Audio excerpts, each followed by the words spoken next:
নমস্কার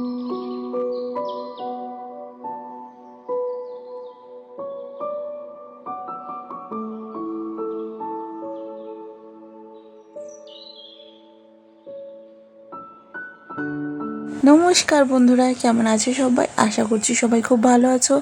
আমি উত্তরা সুরাট থেকে তোমাদের সাথে নতুন একটা ভিডিও আবারও শেয়ার করতে চলে এলাম। তো সবাইকে জানাই সুপ্রভাত। কেমন আছো তোমরা সবাই? নিশ্চয়ই ভালো আছো। আর আজকে আমাদের বাড়িতে একটা বিশেষ অনুষ্ঠান, দেশের বাড়িতে। তো সেই অনুষ্ঠানের মেন আকর্ষণ হলো আমাদের চচ্চড়ি, যেখানে আমাদের কি করা হয় বলো তো? পিঠে পুলি মানে যা যা আছে সমস্ত করা হয়।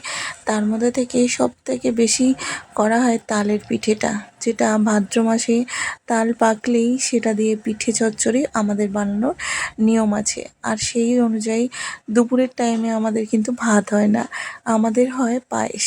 তো সেই কারণে আজকে দেখো বেশ কয়েকটা দুধ নিয়ে আসা করিয়েছি, আর সেইটা দিয়ে বানাচ্ছি আজকে পায়েস। আর বাড়ি থেকে আসার সময় এনেছিলাম বেশ কয়েকটা খাবারের জিনিস, যার মধ্যে বেশিরভাগ ছিল হচ্ছে আমাদের চাল, ডাল, তারপরে গুড়, এগুলো। কারণ এগুলো কি বলতো, এখানে সচরাচর পাওয়া যায় না। চাল বলতে আমাদের গোবিন্দভোগ চালের কথা আমি বলছি, যেটা কিন্তু একদমই গুজরাটে পাওয়া যায় না বলে আমি জানি। তো সেই কারণে বাড়ি থেকে আনা হয়েছিল, আর সেটা দিয়ে আজকে ভাবছি পায়েস বানাবো। বাড়ি থেকে আসার পরে পায়েসটা বানানোই হয়ে ওঠেনি। তো আজকে সেইটা দিন, তো ভেবেছি এটা দিয়েই কিন্তু পায়েস বানাবো। প্রত্যেকবার যখন পায়েসটা বানাই না, খেতে এই চাল দিয়ে ভীষণ পরিমাণে ভালো হয়। এমনি আলো চালের থেকে এই চালের পায়েস যেন বেশি মুখে লেগে থাকে। আর আজকে তোমাদের সাথে এই ভিডিওটা শেয়ার করতে পেরে আমিও ভীষণ খুশি হয়েছি, জানো তো। কারণ কিনা এই ভিডিওটার মাধ্যমে তোমরাও জানতে পারছো বাঙালির ঘরে ঘরে কত না অনুষ্ঠান, কত না আয়োজন হয়। তার মধ্যে থেকে চচ্চড়িটা কিন্তু আমাদের বাড়িতে প্রথম আমি শুনেছিলাম, মানে শ্বশুর বাড়িতে। বাপের বাড়িতে কিন্তু চচ্চড়ি জন্য কোনো অনুষ্ঠান ছিল না। তো সেই কারণে আমিও যখন প্রথম প্রথম বিয়ে হয় নতুন, তখনও কিন্তু আমি এটা বুঝতাম না যে এই জিনিসটা কী আসলে। তো সেই কারণে সেইভাবে আমিও বুঝতে পারিনি। আজকে তোমাদের সাথে সেই ভিডিওটা শেয়ার করলে তোমরাও হয়তো কিছুটা হলেও বুঝতে পারবে। আর এদিকে চালটা ধুয়ে জলটা নিয়ে যাচ্ছি গাছে দেওয়ার জন্য। আর অনুষ্কা কি করেছে বলো তো, গাছগুলোকে ছোট ছোট করে কেটে দিয়েছে। কারণ কিনা গাছে ফুল হচ্ছে না, তো সেই কারণে ও ছোট ছোট করে দিয়েছে, যাতে পরে ফুলটা ভালো হয়। নতুন পাতা গজাবে, নতুন গাছের পাতায় নতুন ফুল হবে, তো সেই কারণে। আর আজকে জানো তো দিনটা এতটাই ভালো লাগছিল, রৌদ্র ঝলমলে। অন্যান্য দিন কিন্তু এত পরিমাণে বৃষ্টিটা হয়, সেই কারণে কোনো কিছু করতে আমাদের ভালো লাগে না। তো আজকে ভাবছি সেই অনুযায়ী রোদ হয়েছে যেহেতু, একটু পায়েস একটু সব কিছু করাও যায়। আর বিকেলের দিকে জানো তো অল্প একটু হালকা বৃষ্টিও হয়েছিল সেই দিন। তার মানে সকালের দিকে পায়েস খেলাম, আর বিকেলের দিকে একটু হালকা বৃষ্টিতে সেখানে কিন্তু ওই পিঠে খাওয়াই যায়। চালের মধ্যে মাখিয়ে নিচ্ছি 1 চামচের মতো আর কি ঘি। আর ঘি দিলে কিন্তু বেশ ভালো হয় পায়েসটা। আর এদিকে দেখো দুধ কিন্তু ফুটে উঠেছে, এইবারই দিয়ে দিচ্ছি চালটা। আর আমি এইভাবে করেই পায়েস রান্না করি, আর খেতে ভীষণ টেস্টি হয়।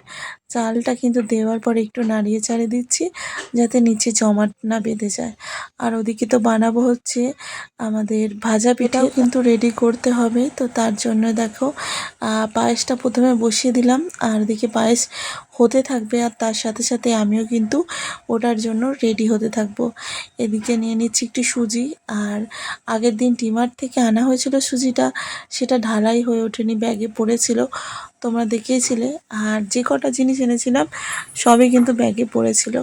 এতটা সুন্দর মিহি দানা এই সুজিটা, বেশ খেতে ভালো। আমি প্রথমবার আনলাম ডিমার্ট থেকে খোলা সুজি। এর আগে সমস্ত ব্র্যান্ডিং যে পাওয়া যায় না আর কি, ব্র্যান্ডের এরকম প্যাকেট করা, সেগুলো নিয়ে আসতাম। এই প্রথমবার নিয়ে এলাম, বেশ ভালো ছিল জানো তো ভাজা পিঠে বানানোর জন্য এই সুজি। আর নিয়ে নিলাম একটু ময়দা, আর তার সাথে দিচ্ছি একটু চিনি। আর চিনিটাও নিয়ে আসা হয়েছিল, সেটাও পড়েছিল, সেটাও আর কি বার করা হয়নি। আর আমি এখানে চিনি আর সুজি, ময়দা সব কোয়ান্টিটিগুলো তোমাদেরকে দেখিয়ে দিয়েছি, তোমরা তোমাদের হিসেব অনুযায়ী নেবে। আর আমি বেশি মিষ্টি খাবো না, তো সেই কারণে এই চিনিটা আর কি অ্যাড করলাম। সমস্ত উপকরণ নিয়ে নিয়েছি, এবারে ঠান্ডা জল দিয়ে মাখছি। তোমরা চাইলে গরম জল দিয়ে মাখতে পারো, কেন জানি না আমার মনে হয় ঠান্ডা জল দিয়ে মাখলেই বেশ খেতে ভালো লাগে। আর এদিকে দিয়ে দিচ্ছি সামান্য একটু ঘি। আর সমস্ত উপকরণ একসাথে অল্প অল্প জল দিয়ে মাখছি, কারণ এর মধ্যে বেশি করে একবারে জল দিয়ে দিলে একদম গুঠলি হয়ে যাবে আর অতটা ভালো পিঠে হতে চায় না। জানো এই তেল মশলা কম খাওয়ার কারণ অনুযায়ী আমি কিন্তু কতদিন হয়ে গেল যে এই পিঠেটা বানাতেই পারিনি, মানে বানাইনি।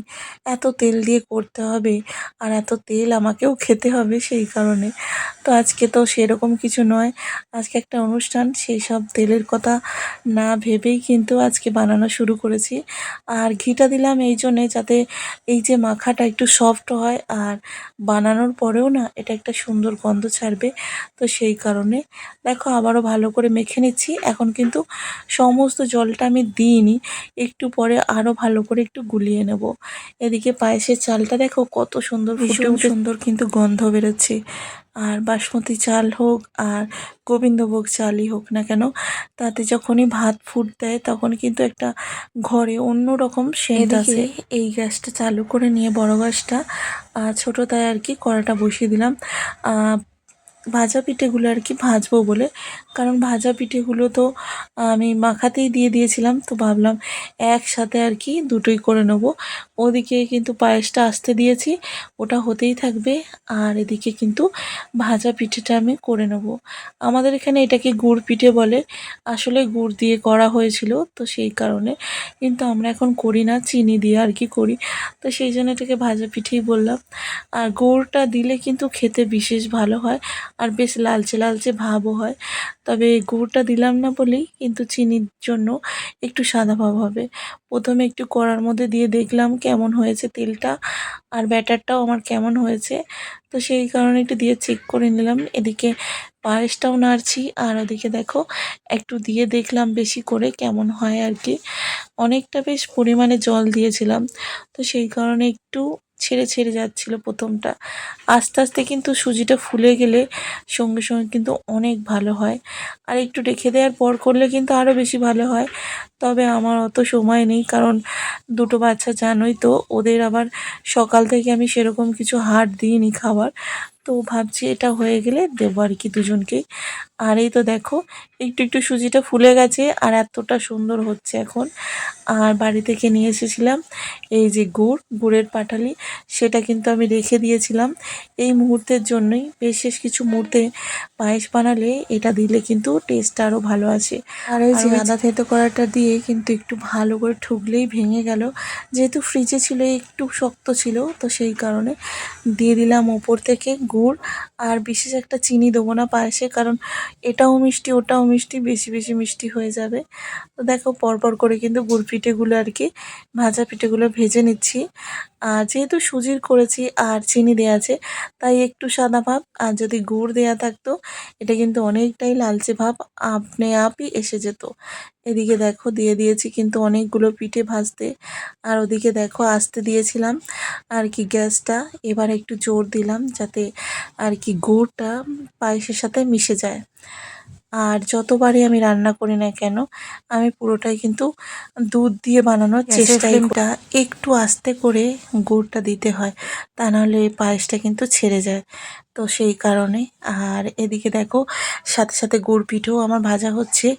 আর ওদিকে কিন্তু পায়েসটাও আমার বেশ খানিকটা হয়ে গিয়েছে। কিছুটা গুড় কিন্তু বেঁচে গিয়েছিল, সেটা কিন্তু একটা ডাব্বার ভেতরে ভরে সেটা আবারও ফ্রিজে রেখে দিচ্ছি। আর আমি এটা এমনি ফ্রিজেই রাখি, ডিপ ফ্রিজে না, তবুও কিন্তু অনেক ভালো থাকে আর স্বাদও বেশ ভালোই থাকে। আর এদিকে দেখো পায়েসটার কেমন কালার এসেছে আর এতটা সুন্দর হয়েছিল পায়েসটা খেতে। তো একটু আর কি নরম হওয়া দরকার ছিল, তো সেই কারণে আবারও একটু দুধ দিয়ে আর কি ফোটাবার চেষ্টা করছি। আর এদিকে দেখো কতগুলো হয়ে গেছে আমার গুড় পিঠে, অনেকগুলোই প্রায় হয়ে গেছে। যত মানে আর কি বেশিক্ষণ হচ্ছে সুজিটা কিন্তু অনেকটা ফুলে উঠছে আর পিঠেগুলোও কিন্তু বেশ ফুলো ফুলো হচ্ছে। প্রত্যেকবার আমি যখন বানাই সবার আগে কিন্তু অনুষ্কা আর বাবু মানে বাচ্চারা যেই থাকুক না কেন বাড়িতে তাকে আগে খাবারটা দিই। তো এখানে দুজনেই যখন আছে আজকে স্কুলের ছুটি, তো সেই কারণে দুজনকেই তুলে দিয়ে দিলাম। আর সাথে দিলাম একটা করে পিঠে। ওরা তো খেতেই চায় না এই পিঠেগুলো, তবুও দিলাম যদি খায় পাতে থাকলে আর কি। তো সেই কারণে আর এদিকে দেখো কতটা সুন্দরভাবে ফুলছে আমাদের গুড় পিঠেগুলো। আর ভীষণ ভালো লাগে দেখতে, বানাতে। কারণ কিনা এত সুন্দর ফুললে বানাতেও কিন্তু বেশ মনটা চায়। গোল গোল লুচির মতন, আর ভীষণ ভালো খেতে, ভিতরটা এতটা সুন্দর। তো দিয়ে দিলাম তো ভাই বোনকে, ওরা ততক্ষণ খাক, আর বাকি কটা আমি ভেজে নিই। আর বাকি কটা ভাজার কথা বলছি এই জন্যে, কারণ অল্প একটু ভেজে ওদের দুজনকে দিয়ে দিয়েছি, ওরা দুজনে যাতে খেতে থাকে আর আমি ওদিকে কাজ করতেও থাকি। সকাল থেকে অনেক কটা পার্সেলও এসেছে, পরে তোমাদের সাথে শেয়ার করব আর কি। তারপরে কিন্তু আর আমার কোনো কাজ নেই, তারপরে কিন্তু তোমাদের সাথে পার্সেলগুলো পরে শেয়ার করব। বেশ কয়েকটা ফোলা ফোলা হওয়ার কারণে মনটা বেশ খুশি হয়েছে জানো, যে প্রথম দিকে একটু অতটা ফুলতে চাইছিল না, ব্যাটারটা আর কি অনেকক্ষণ রাখার ছিল, তো সেই কারণে। তো চলো সব কটা ভেজে নিয়েছি, আর একটা হচ্ছে, তো সেটা হতে থাক। আর তোমরা কি করছো?